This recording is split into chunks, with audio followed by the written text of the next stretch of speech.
नमस्कार प्रणाम। हम खेसारी लाल यादव सबके गोड़ छुके गोड़ लगतनी।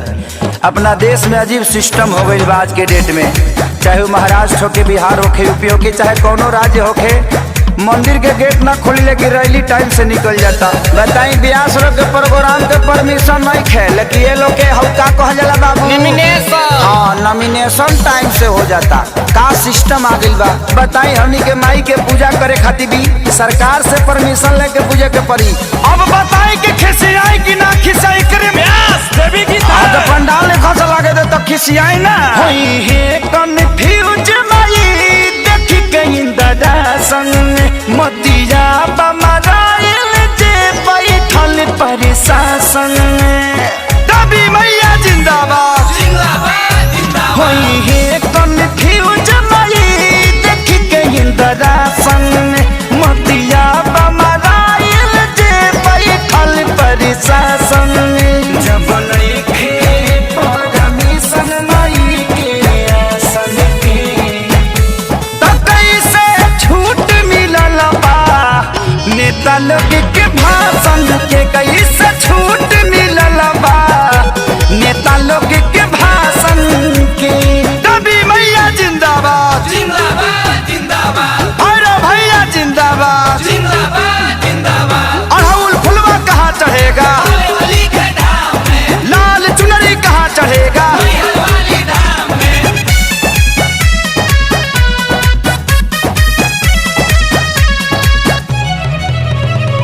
रैली में भरल लोगवा से कोना कोना पूजा में जुटबो तो हो जाई कोरोना।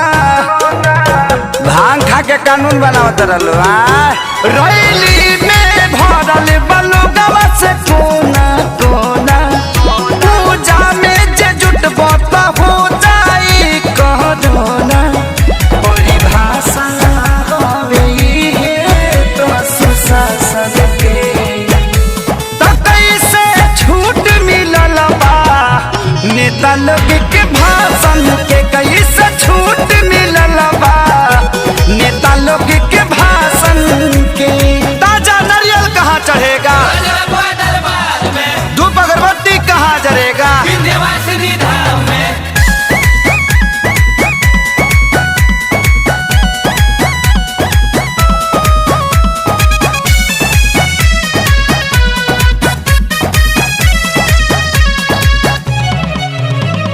सोनू विकास बाना से पलो गवाला गल यादव राज कुन दन सरकार भइल बा पागल।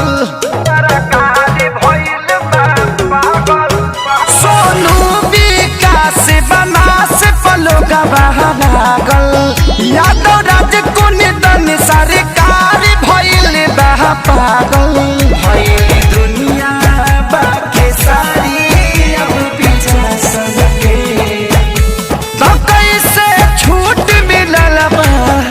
नेता लोग के भाषण के, कोई से छूट मिलल बा नेता लोग के भाषण के। जले माई के मूर्ति ना रखाई तले वोट ना दियाई। जय माता दी।